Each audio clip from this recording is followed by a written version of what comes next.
$25,000 a month. It is not enough actually.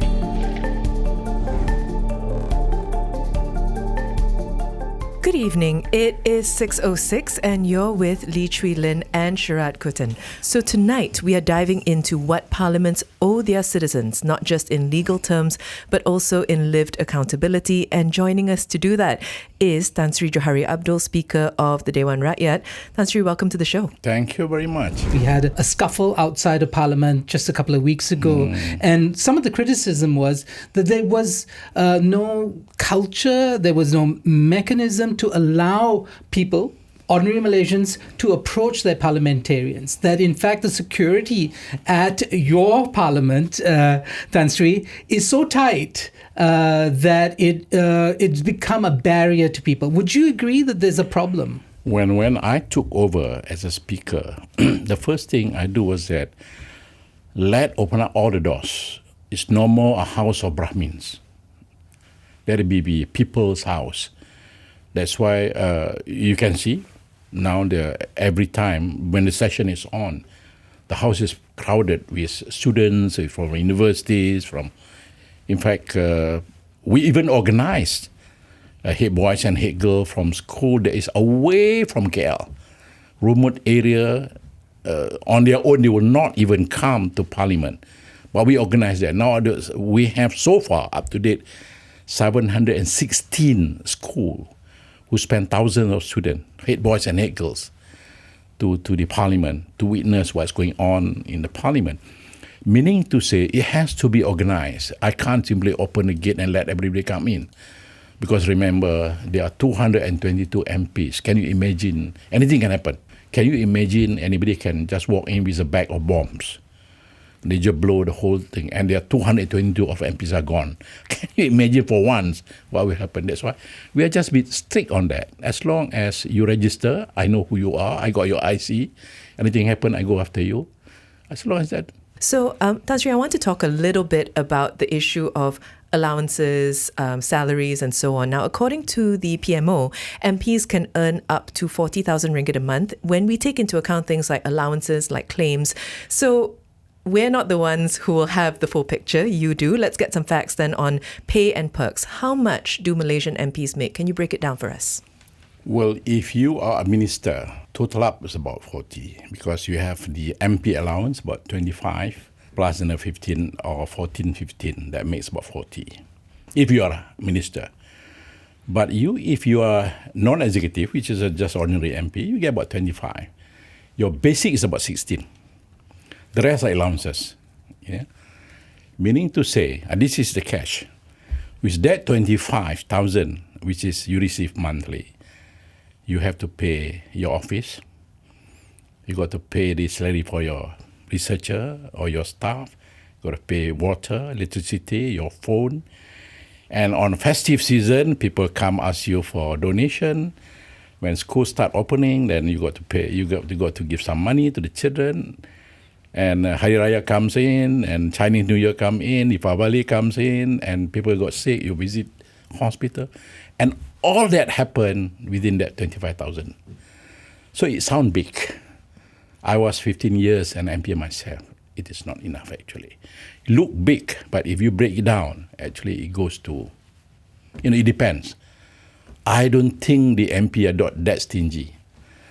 When the funny thing is that sometimes you have a situation whereby when the MP come back from after the Parliament is over, you come back, and early in the morning you can see people queue up for many reasons, and you got to somehow rather help them, and that comes from that $25,000 a month.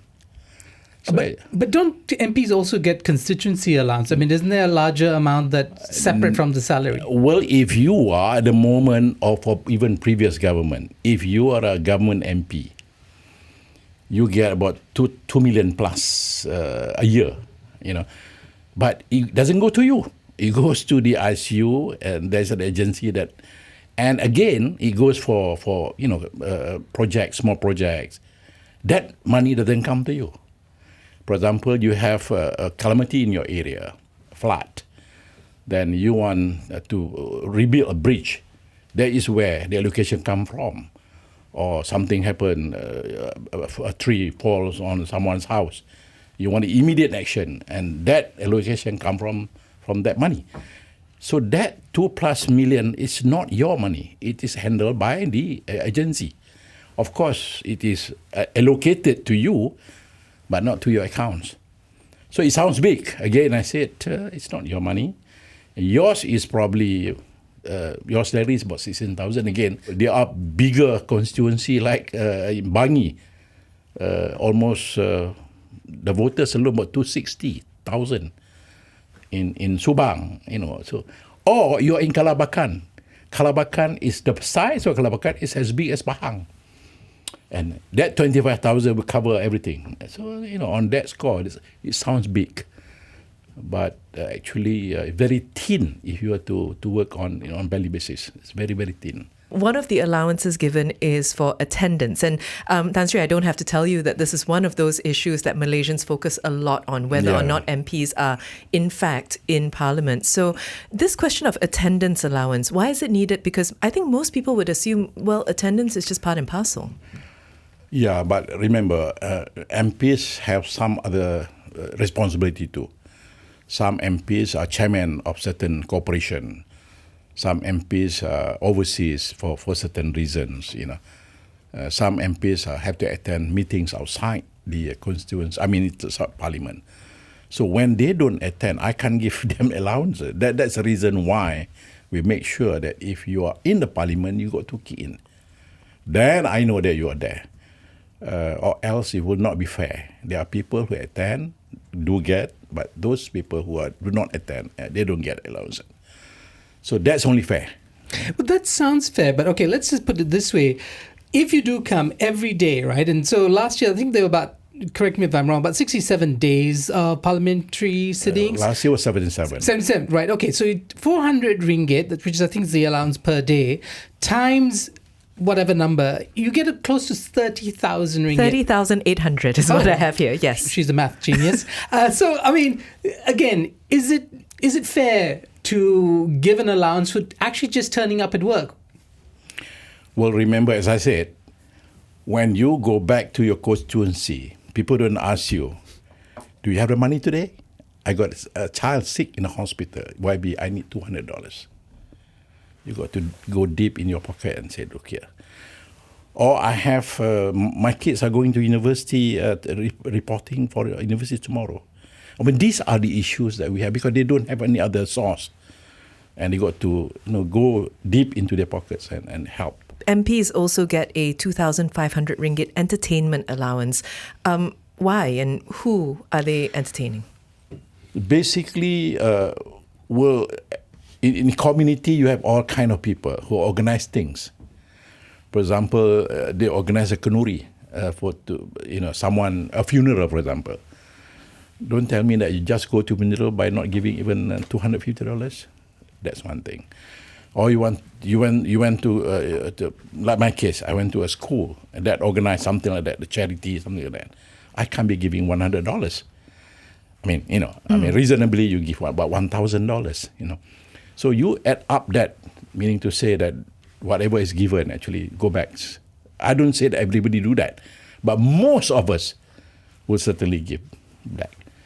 Or else, some is it. This is one thing story I think we should know. When you go to a wedding, especially Malay wedding, you put money in the envelope, and funny enough, the host would take your envelope and put it in different pocket. And after you walk away, and the host quickly open up the envelope, you can't be giving him $5 for a wedding. So how much is enough? That's the issue. So if you are in a larger community like as I said, Bangi, if you keep giving $200 per wedding, you die standing then. So that's what I'm saying. So and towards the end of the year, there are 100. I attended 11 weddings in a day. So how much should I give? I don't. And you have funerals, Chinese funeral, Indian funeral, and Malay funerals, and differently. You go to Chinese funeral, they record how much you give. Yes. There's a book. So These are the cultural issues that you got to understand, Yeah, I want to ask you then, there's actually a message here from Salim. Should we read that? Okay, Salim says, what is the procedure for parliamentarians to accept gifts and keep them given, if they're given by a foreign host, for instance? Are they subjected to some ethics and regulations under parliamentary ethics and rules? Not at all. If you're an MP, you can receive any gift from anybody for the matter. There's no regulation at all. But if you're a deputy minister and ministers, yes, you better watch out, because you got to report what you receive, and it has to be recorded. Because probably when you receive not on your own personal capacity, but for the government and on behalf of the government. And that has to be recorded, or else ACC will go after you, see. But if you're an MP, it's okay, because you have no position, nothing, and no interest at all, and they give you whatever, bunch of fruits or whatever it is. So you don't have to report to the speaker. No, it's okay. Galen Center, which of course does public health, they published an article recently pointing out that the government can fund doctors' on-call allowances and raise about 80 million ringgit a year if we cut MPs' salaries by 50%. Now, when you hear this kind of comment coming from the public, right, that MPs really shouldn't be paid so much, and there are people better, that this money would be better served going to, how do you feel? Yeah, Sharat, I do understand. I have 8 children. 6 of them are doctors. They complain to me every day. But I say, look here. If you start talking about giving allowances to doctors, how about a policeman? How about a fireman? How about everybody? So same thing. The thing is that, as I said, doctors earn 4,000. For example, the houseman earn about 4,000 a month. And this houseman doesn't have to go to give anybody, for that matter. That's yours, 100%. But an MP, as I say, if you were to go to his office and ask for help, are you saying that the MP say, I'm not going to help you because this is mine? It doesn't work that way. So normally an MP will help. And MP are expected to do all kind of function. Not only do attending parliaments, you also visit constituents, you visit, you are given assignment to go overseas, meetings.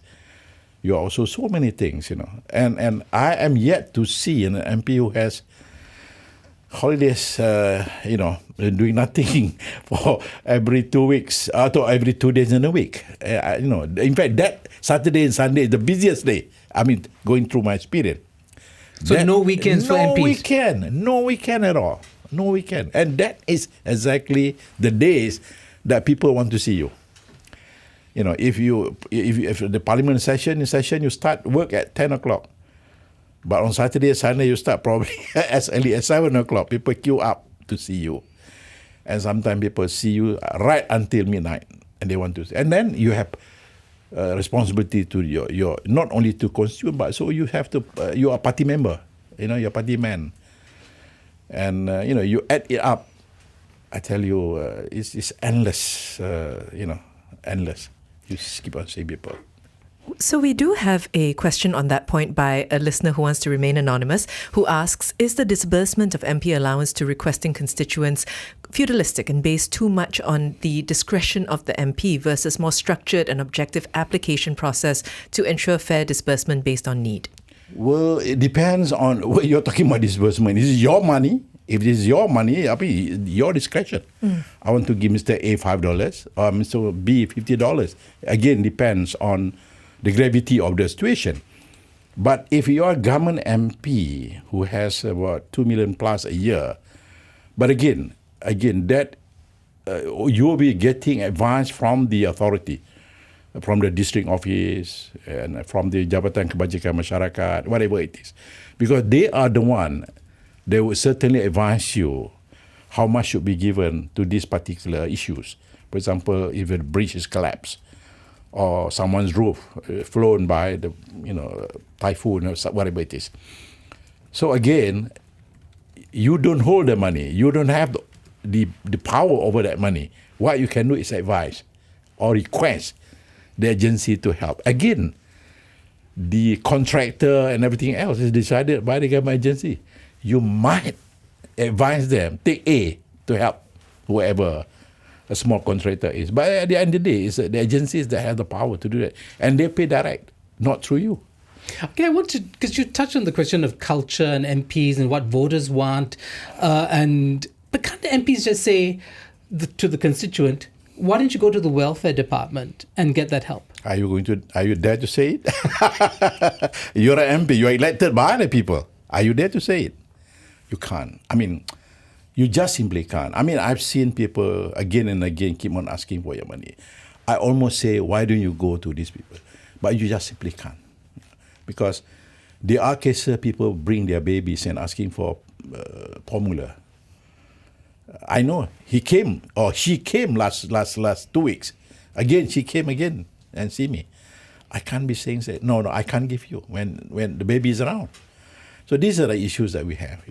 It's the reality of life. We wanted to also touch on some of the kind of major things that have occurred, including the Parliamentary Services Act, which was passed in March this year. And that was a big win for you. Talk to us about it. Well, thank God the government finally, the government is listening to us. Well, we need this act so that we can be independent. So that we want to be divorced from the executive. We have been there for 33 years under the executive. So there are certain things that I think we have been telling people that we are truly democratic country. But at the end of the day, the Prime Minister's office is telling us what to do.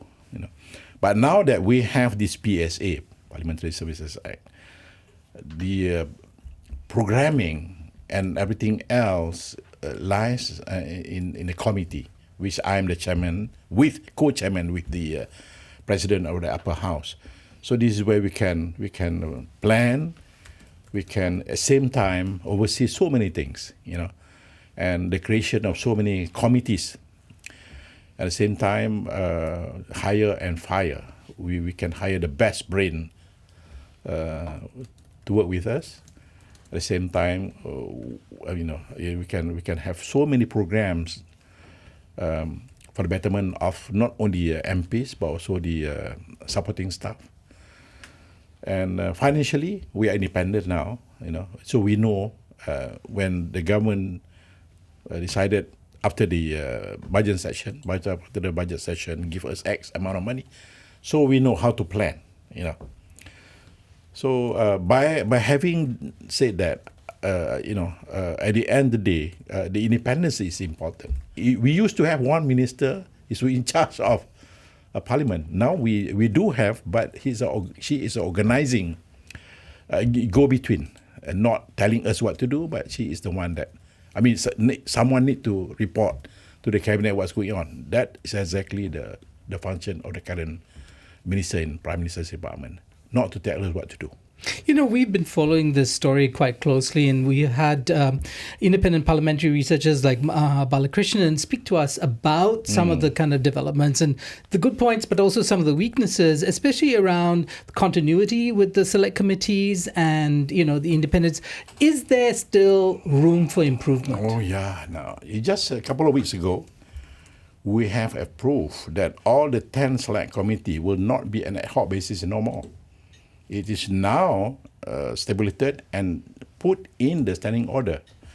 Meaning today, the 10 select committee will stay permanently in the standing order. Meaning to say any government for that matter or future government would certainly have to mobilize this 10 select committee. As compared to before, it used to be ad hoc, meaning to say that once the parliament dissolved, the whole select committee is gone.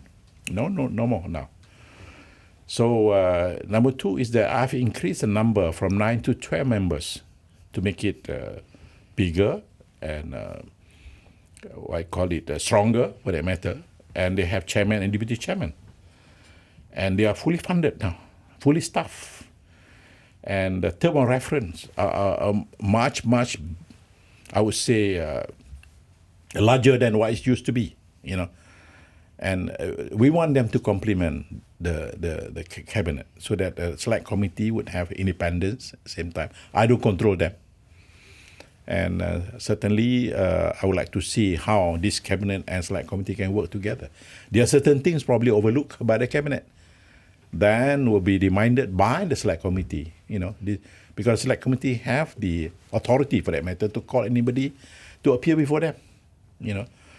I mean that helps, and I think so much improvement has been done. Tan Sri, I'm sure you knew coming in that some of the things we're talking about today are not so clear to the general public. What they tend to see is how MPs behave. And that, of course, is also a component of absolutely what you do. Let's hear a voice note which touches on this very subject. Hello, hi Tan Sri.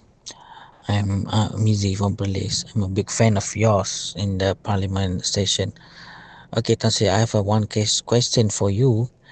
How do you manage to handle all the MPs' behaviors in the Parliament, or we can see that they're not so behave in the Parliament when there come a situation that there is an issue, a big issue or small issue, but there's some of the MPs that, as we can see in the TV, that not behave so politely. So how do you handle them in the Parliament? Terima kasih, Saudara Sri. Thank you very much. Well, that is working hazard, in fact. That's one of those things that I got to swallow every day. Nevertheless, I was lucky, or I'm lucky for that matter, because I was an MP for 15 years before I was a speaker. So I do understand. In fact, out of that 15 years, 13 years I was in opposition and 2 years I was in the government. Then back to become opposition again. But the point is that you somehow you understand the character of all the MPs. You see, I classified them into two groups. One group is they are politician. Politician thinks about next election. But they are also leaders. Some are leaders. Leaders think about next generation. But more politicians than leaders. And I understand when they are politicians, they want their voices and their behavior to be seen by the people in their kampong. And when they go back to kampong, they say, I spoke. Remember when I was shaking my hand, I was bang, bang, bang, bang. Did you see that? Yeah, that was me. I can understand that. That's why very, very seldom that I mute. I want them to listen. You can yell or whatever it is. I want them to understand this is what you said in Parliament. And exactly those words come out from your mouth. So don't blame me. It's you that one said that. So if I were to mute, they say, I don't say anything. You can see my mouth moving, but nothing come out. No, I don't mute. So this is, for me, I wish our MPs would be more cultured, and when they speak, when they debate, when they comment, because at the end of the day, you are watched by millions, not only in our country, but all over the world. We want to show to the people of the world that we are very cultured people. We are people with empathy. We are people with understanding. We do respect each other. You have moments of your time. You can speak the way it should be, rather than using all those unparliamentary words and sometimes create chaotic situations. So much so that I got to bang, the table and say, "Look here, stop!" Or I get you out, eject you from the chamber, which is not very good. I don't like to do that, but at times I got no other choice. In order to keep things cool, I have to do that. I think shifting culture is probably one of the most difficult things to do. But we do have a message here from Zach, and he asks, what makes an MP's job complete? How do you define whether an MP has done a good job, Tan Sri? Well, at the end of the day, you ask will you be elected again? If you fail, meaning to say that something's wrong with you. So, but if you keep on doing your good job, and you get elected again and again and again and again, I guess that is indication that you have done a good job and people like you. So there are MPs who are quite senior in age, but they keep on being elected, meaning to say that they have done a good job. Whatever you say, but to me, that is a yardstick. By the end of the day, we are talking about huge number of people who will decide your fate in the future. So that's why I keep on reminding MPs, behave. Because your people are watching you. You might not be elected next round if you don't behave. That's it. You mentioned your time in Parliament. In the almost 2 decades that you've been in the Dewan, have you seen a change in culture? I mean, and in line with that, what is your hope for what legacy you'll leave behind as Speaker of the House? What is your dream for Parliament in that sense? Well, I would like to see that, number one, the MPs are more knowledgeable. They speak based on data.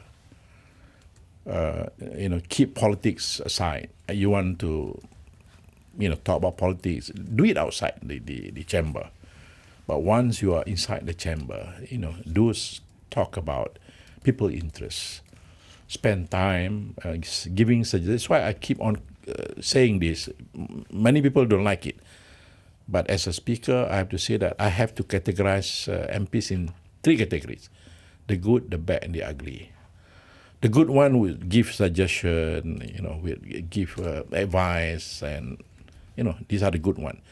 But the bad one will complain all the time. Whatever you say, you give red, he want black. You give blue, he want green. That kind of stuff. You always complain. But the worst one is the ugly, the one that do not come to Parliament, absent all the time. But outside, you make a lot of comments about Parliament, about this and about that. Speaker is wrong, but you don't even come to Parliament. So I would like to see more of the good one. Sit down and talk and, debate with facts, with issues that are very concerned and it's really people-centric.